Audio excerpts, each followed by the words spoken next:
गेल्या काही दिवसांपासून माळेगाव सहकारी साखर कारखान्याच्या निवडणुकीची चर्चा ही राज्यभर रंगली होती. त्याचं कारणही तसंच आहे. राज्याचे उपमुख्यमंत्री अजित पवारांनी या निवडणुकीमध्ये ब प्रवर्गातून आपला फॉर्म ठेवला आणि यानंतर आपणच या ठिकाणी कारखान्याचं चेअरमन होणार असल्याचं त्यांनी जाहीर केलं. यानंतर खरी हे या निवडणुकीमध्ये रंगत आली. खरं तर ही निवडणूक सहकारी साखर कारखाना असेल, ही ठराविक तालुक्यापुरती मर्यादित असते. मात्र असं न राहता माळेगाव सहकारी साखर कारखान्याची निवडणूक ही प्रतिष्ठेची बनली गेली होती. राज्यभर या निवडणुकीची चर्चा रंगली होती. प्रामुख्यानं पहिल्यांदाच असं घडलं होतं की या निवडणुकीमध्ये ही निवडणूक चौरंगी लढत त्या ठिकाणी पाहायला मिळाली. मात्र यामध्ये अजित पवारांचं नीलकंठेश्वर पॅनल यांना खरी लढत दिली ती चंद्रराव तावरे आणि रंजन तावरे यांच्या सहकार बचाव शेतकरी पॅनलने. तर यामध्ये सहकार बचाव पॅनलला खरं तर धक्का दिला तो म्हणजे शरद पवार गटाच्या बळीराजा सहकार शेतकरी पॅनलनं. यामध्ये बळीराजा सहकार शेतकरी पॅनलमुळे सहकार बचाव शेतकरी पॅनलच्या उमेदवारांना मोठा फटका बसला. एकंदरीत आता जी आकडेवारी आपल्या हातात आली ती आकडेवारी आपण आपल्या प्रेक्षकांपर्यंत त्या ठिकाणी पोहोचवणार आहोत. तसं विचार केला तर सांगवी गटातून चंद्रराव तावरे सहकार बचाव पॅनलचे त्यांना 8,163 मतं त्या ठिकाणी मिळाले. त्याच गटामधून गणपत खलाटे श्री नीलकंठेश्वर पॅनल त्यांना 8,543 मतं मिळालेत आणि याच गटातील विजय तावरे जे जे की नीलकंठेश्वर पॅनलचे उमेदवार आहेत त्यांना 7,882 मतं मिळाले आहेत. सांगवी गटातून सहकार बचाव पॅनलचे चंद्रराव तावरे त्या ठिकाणी विजयी झालेत, तर अजित पवार गटाचे गणपत खलाटे आणि विजय तावरे हे विजयी झालेत. यामध्ये दुसऱ्या गटाचा विचार केला तर रणजित खलाटे सहकार बचाव पॅनल यांना 7,224, तर वीरेंद्र तावरे नीलकंठेश्वर पॅनलचे त्यांना 7,289. तसेच संजय खलाटे जे सहकार बचाव शेतकरी पॅनलचे आहेत यांना देखील त्या ठिकाणी चांगली मते प्राप्त झाली आहेत. एकंदरीत ही जी काही निवडणूक होती या निवडणुकीमध्ये पहिल्यापासूनच नीलकंठेश्वर पॅनलचे जे काही उमेदवार आहेत या उमेदवारांनी आघाडी घेतली होती आणि हीच आघाडी शेवटपर्यंत त्यांना कायम ठेवण्यात त्या ठिकाणी यश आलं. एकंदरीत काल रात्री मध्यरात्रीपासून जी काही मोजणी चालू होती या मोजणीमध्ये नीलकंठेश्वर पॅनलच्या उमेदवारांनी खरं तर आघाडी घेतली होती. ही आघाडी कायम राखण्यात त्यांना यश आलं आणि यामुळेच की काय अजित पवारांना जवळपास 20 जागा मिळाल्या. 20-1 अशी लढत त्या ठिकाणी पाहायला मिळाल्याने अखेर माळेगावच्या सभासदांनी अजित पवारांना पुन्हा एकदा कौल दिला. खरं तर माळेगावच्या सभासदांनी अजित पवारांना कौल दिला त्याचं कारण देखील तसंच आहे. अजित पवारांनी या निवडणुकीच्या अगोदर काही सर्वे केला होता.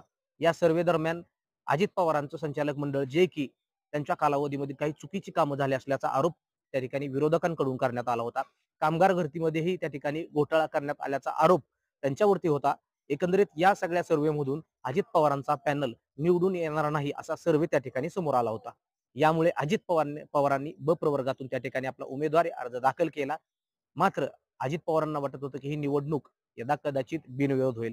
मात्र असं झालं नाही. यानंतर देखील अजित पवारांनी थेट 13 जूनला कारखान्याचा आणि नीलकंठेश्वर पॅनलचा जो उमेदवार जो कारखान्याचं नेतृत्व करेल, जो कारखान्याचा चेअरमन होईल असं घोषित करण्याचं आश्वासित केलं होतं. 13 तारखेला अजित पवारांनी खरं तर स्वतःच्याच नावाची घोषणा केली. मी जरी राज्याचा उपमुख्यमंत्री असलो तर मी आठवड्याला बारामतीमध्ये येतो आणि कारखान्याच्या हिताचे प्रश्न असतील तर मी ते प्राधान्यानं सोडवेल असा विश्वास त्यांनी माळेगावच्या सभासदांना दिला होता. एकंदरीत या सगळ्या अजित पवारांच्या शब्दामुळं माळेगावच्या सभासदांनी एकंदरीत जो दिलेला कौल आहे कुठेतरी वाटत संमिश्र कौल मिळेल असं वाटत असताना अजित पवारांना एक हाती सत्ता त्या ठिकाणी सभासदांनी दिली आणि आता लवकरच अजित पवार या कारखान्याचं बोलल्याप्रमाणे चेअरमन पद भूषवतील. एकंदरीत यामध्ये खरं तर राष्ट्रवादीचं प्राबल्य असलेल्या निरावागज असेल, खांड, सिरवली आणि बारामती गटात मात्र राष्ट्रवादीचे जे काही नीलकंठेश्वर पॅनल आहे यांनी उचल खाल्ली आणि राष्ट्रवादीच्या नीलकंठेश्वर पॅनल हे मोठ्या फरकानं त्या ठिकाणी आघाडीवर राहिले. हीच आघाडी त्यांनी कायम ठेवली. यामध्ये इतर मागास प्रवर्ग असेल, भटक्या विमुक्त जमाती असतील आणि अनुसूचित जात जमातीचे उमेदवार असतील हे जवळपास 1000 ते 2200च्या मताच्या फरकाने त्या ठिकाणी विजयी झाले. या दरम्यान कालच्या काळापासून पहिल्या फेरीमध्ये महिला प्रवर्गातील ज्या उमेदवार होत्या राजश्री कोकरे यांनी त्या ठिकाणी आघाडी घेतली होती. या ठिकाणी राष्ट्रवादीच्या नीलकंठेश्वर पॅनलच्या ज्योती मुलमुले या पिछाडीवर होत्या. मात्र ज्यावेळी पहाटे पुन्हा मतमोजणीला सुरुवात झाली आणि दुसरी फेरी झाली तेव्हा ज्योती मुलमुले यांनी आघाडी घेत आपली पिछाडी भरून काढली आणि यानंतर त्या विजयी झाल्या. सांगवी गटाचा अपवाद वगळता सर्व गटांमध्ये राष्ट्रवादी काँग्रेसच्या नीलकंठेश्वर पॅनलचं प्राबल्य त्या ठिकाणी आपल्याला पाहायला मिळालं आणि हीच आघाडी कायम त्यांनी दुसऱ्या फेरीत ठेवली. एकंदरीत या चंद्रराव तावरे यांचं पॅनल विजयी होणार असं सातत्यानं त्यांच्याकडून छातीटोकपणे त्या ठिकाणी सांगत होते. मात्र या विजयाचं त्या ठिकाणी पराभवात त्या ठिकाणी रूपांतर झालं आणि चंद्रराव तावरेंच्या रूपानं गड आला. गड आला पण सिंह गेला अशी परिस्थिती त्या ठिकाणी सहकार बचाव पॅनलची झालेली आहे.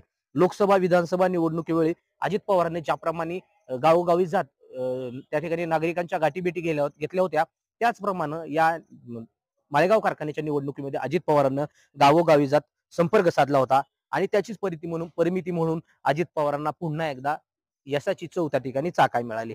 एकूणच राज्यभरातील ज्यांना ज्यांना अजित पवारांचे हिशोब चुकते करायचे होते त्या सर्वांना ज्ञात अज्ञातपणे खरं तर अजित पवार असतील त्यांनी विरोधी पॅनलला प्रत्यक्ष अप्रत्यक्षपणे त्या ठिकाणी मदत केली होती.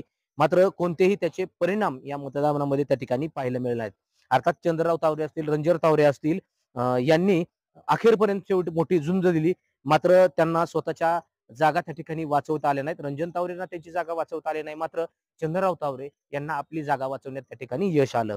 खरं तर या निवडणुकापूर्वी अजित पवार राज्यस्तरांवरती काम करायचे. मात्र ही निवडणूक जाहीर झाल्यापासून अजित पवारांना या ठिकाणी तब्बल 17 ते 18 जाहीर सभा घ्याव्या लागल्या आणि यानंतर जवळपास 30 ते 40 बोंगडी बैठका अजित पवारांच्या मार्गदर्शनाखाली घेण्यात आल्या आणि त्यामुळे विरोधक संपवण्याचं आणि विरोधक संपवायचा असा सातत्यानं अजित पवारांवरती आरोप त्या ठिकाणी विरोधकांकडून केला जात होता. मात्र अजित पवारांनी या कौलामधून या विरोधकांना त्या ठिकाणी उत्तर दिलेले आहे आणि एकंदरीत 20-1 असा निकाल त्या ठिकाणी आपल्याला पाहायला मिळालाय. पुन्हा एकदा माळेगाव कारखान्यावर अजित पवारांच्या नीलकंठेश्वर पॅनलची एक हाती सत्ता आली म्हटलं तरी वावगं ठरणार नाही आणि अखेर अजित पवारांनी बोलून दाखवल्याप्रमाणे नीलकंठेश्वर पॅनलचे आणि माळेगाव सहकार साखर कारखान्याचे चेअरमन अजित पवार होणार यावर आता शिक्कोमोर्तब पजावले. आज जो निकाल झाला खरं तर हा निकाल अनपेक्षित झालेला आहे. काय नेमकं कुठं आपण कमी पडलो? 20-1 न जवळपास नीलकंठेश्वर पॅनलने या ठिकाणी मात दिलेले. जरी त्या ठिकाणी घोषणा झाली नसली तरी जल्लोष त्या ठिकाणी पाहायला मिळतोय. काय नेमकं कुठं आपला पॅनल त्या ठिकाणी कमी पडला आणि कशा पद्धतीने आता इथून पुढच्या कालावधीमध्ये आत्मचिंतन केलं जातं? या ठिकाणी सभासद भावांनो, आम्हाला आत्मचिंतन करायची गरज नाही. खऱ्या अर्थानं या नेतृत्वाला भरत चव्हाण साहेबांच्या समाधीजवळ जाऊन नैतिकतेच्या माध्यमातून कसा विजय मिळवता येईल साखर कारखानदारीत आणि शेतकऱ्याच्या सेवेमध्ये, याच्यासाठी त्यांना तिथं जावं लागेल. सातत्यानं काका तुमचं सांगण्यात येतं की आपला पॅनल मोठ्या संख्येने निवडून येईल, चांगली मेजॉरिटी आपल्या पॅनलला मिळेल. मग असं असताना आपल्या पॅनलला एकच खातं त्या ठिकाणी उघडता आलं. अगदी तुम्ही सहकार बचाव पॅनलचे प्रमुख आहात, तुम्हाला देखील कुठेतरी पराभव स्वीकारायला लागला. हा पराभव नेमका कशामुळे हा पराभव झाला असं वाटतं तुम्हाला? मी आता सांगितलं, सत्तेचा पुरेपूर गैरवापर, प्रचंड दहशत, दबाव, सर्व शासकीय यंत्रणांचा वापर आणि हे करत असताना जिल्ह्यातली सगळी यंत्रणा कामाला लावून माळेगावच्या सभासदाला वेठी धरायचं काम केलं गेलं.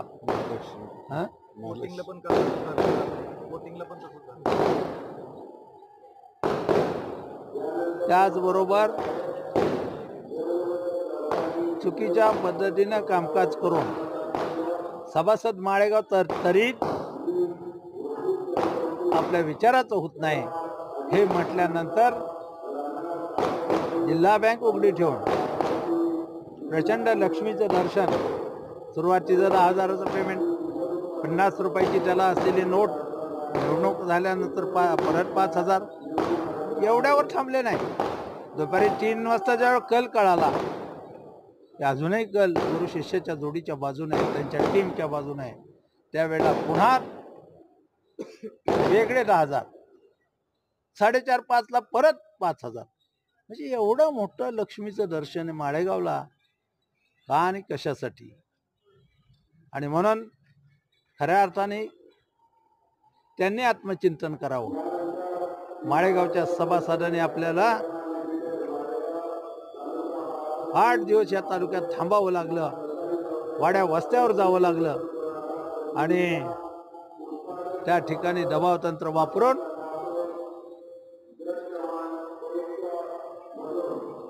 या छोट्या कारखान्याच्या निवडणुकीचं चेअरमनशिप स्वीकारण्यासाठीच एवढा प्रकार. शेजारचे 2 आमदार, 1 मंत्री, संपूर्ण जिल्हा कामाला लावून हे मिळवलेला विजय त्यांचा हा नैतिकतेला धरून नाही, एवढंच या निमित्ताने सांगतो. आणि माझं त्यांना आव्हान आहे की दिलेला सभासदाला, राजाला जो शब्द आहे, राज्यातला सर्वाधिक भाव देऊ 5ही वर्ष, तो 5ही वर्ष राज्यातला सर्वाधिक भाव माळेगावच्या सभासदाला द्यावा. आणि त्याचबरोबर खऱ्या अर्थानं शेतकऱ्यांचे नेते असाल तर तुमच्या खाजगी कारखान्यामध्ये सुद्धा माळेगाव एवढाच भाव देऊन शेतकरी सेवा करावी, अशा प्रकारची आव्हान या ठिकाणी. खरं तर काका, ही जी काही मतमोजणी आहे 30 तासापेक्षा अधिक काळ चालली. यामध्ये तुम्ही आक्षेप घेतला होता. जे काही कर्मचारी होते, या कर्मचाऱ्यांना कुठेतरी शारीरिक आणि मानसिक ताण येत असल्याचं कारण देत ही मतमोजणी पुढे ढकलावी असं देखील तुम्ही सांगितलं होतं. मात्र असं असताना असं झालं नाही. मग या सगळ्याचा परिणाम कुठेतरी या निकालावर झाला का, असं वाटतं तुम्हाला? 2 गोष्टी आहेत. खऱ्या अर्थानं माणसाला माणसासारखं वागवावं ही जी काही भूमिका आहे, तर त्या भूमिकेमध्ये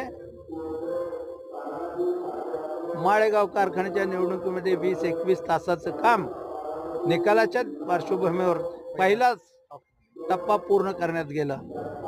आणि त्यावेळेला आम्ही बघितलं तिथला असलेला कर्मचारी, तिथल्या असलेले अधिकारी, तिथल्या असलेली शिपायापासूनची सगळी यंत्रणा यांचा पूर्ण संयम सुटलेला होता. त्यांना प्रचंड ताण येत होता आणि तो ताण येऊन 8 तासापेक्षा आपल्याला लेबर ॲक्ट सांगतो 8 तासापेक्षा जादा काम करता येत नाही. त्याच्यामध्ये त्याला अधिकचा 4 तासापेक्षा होऊ शकत नाही. आणि मानवतेच्या दृष्टिकोनातून माणसाची बुद्धी थांबते ज्यावेळी 20-20 तास काम करताना, त्यावेळेला किमान मानवतेच्या दृष्टिकोनातून आम्ही ती मागणी केली. आणि त्या मागणीमध्ये काय मागितलं, फक्त 8 तासाचा अवधी विश्रांती द्या. सगळ्या गोष्टी पहाटे 5 वाजेपर्यंत हे चाललं होतं, 4 वाजेपर्यंत, आणि पहिली फेरी म्हणून ती मागणी केली. पण त्यांच्या संबंधित कार्यकर्त्यांच्या उमेदवारांनी तात्काळ मोजणी चालू करा अशा प्रकारची हे केलं. कायद्यामध्ये तशी तरतूद आहे, निवडणूक कायदा 60 या नियमानुसार आरओला ती निवडणूक थांबवता येते. आणि त्यांची मनस्थिती ती नव्हती. मतमोजणीमध्ये आम्ही त्यांना सांगितलं की मतमोजणी करताना तो सुद्धा कर्मचारी विचारा, शासकीय कर्मचारी असेल, इतर कोणी असेल, त्याला सुद्धा ते काम अवघड झालं होतं. आज दिवसभर त्यांचे चेहरे बघितले आम्ही. परंतु याच्यामध्ये सुद्धा दबाव तंत्र वापरलं गेलं. माझ्या माहितीप्रमाणे विधानसभेच्या, लोकसभेच्या निवडणुकीमध्ये सातत्यानं पुढं निवडणूक मतमोजणी करावी लागते. पण सहकारातल्या निवडणुकीमध्ये नाशिक येथील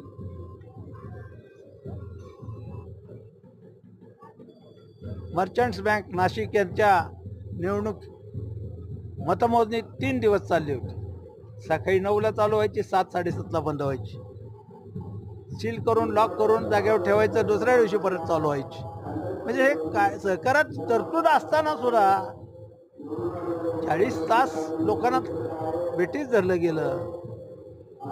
काय अडचण होती. खरं तर अजित पवारांनी आपल्या सभांमध्ये सभासदांना मोठमोठी आश्वासनं त्या ठिकाणी दिली आहेत. चांगल्या पद्धतीनं भाव देऊ असं देखील जाहीर केले. अजित पवार ते करतील का, आणि इथून पुढच्या कालावधीमध्ये आपलं जे काही पॅनल आहे, या पॅनलच्या माध्यमातून अजित पवारांनी जर भाव नाही दिला तर ही पुढची भूमिका नेमकी काय असणार आहे आणि कशी भूमिका? बघा, त्यांनी दिलेली आश्वासनं पूर्णत्वाला न्यावीत. त्यांनी माझ्या सभासदाला फसवू नये. मग असेच मी सांगितलं. आणि शेतकरी नेते म्हणून जर तुम्ही राज्याचे उपमुख्यमंत्री असाल तर माळेगावच्या सभासदाबरोबर तुमच्या खाजगी कारखान्याला सुद्धा तिथल्या शेतकऱ्याला ऊस उत्पादकाला तोच भाव देण्याची परंपरा राज्याला करून आदर्श निर्माण करावा अशी अपेक्षा व्यक्त करतो. खरं तर हा जो निकाल आहे अनपेक्षित निकाल आहे. सभासद असा निकाल देतील असं वाटलं होतं तुम्हाला? हे कधीही वाटलं नाही. जिव्यांना आणि आम्ही सातत्यानं काम करत असताना सर्वसामान्य माणसाचं सभासदाचं काम अत्यंत प्रामाणिकपणे निष्ठुरपणे करत असतो आणि अशा पद्धतीचा दोघांनाही आम्हाला निकाल अपेक्षित नव्हता. अजित पवारांचं पॅनल 20-1 त्या ठिकाणी आलेलं आहे. काय शुभेच्छा अजित पवारांना तुम्ही द्याल? त्यांना पुन्हा एकदा मुख्यमंत्र्यांच्या शुभेच्छा दिलेल्या आहेत. आता माळेगाव कारखान्याच्या चेअरमनशिपचं अभिनंदन करतो.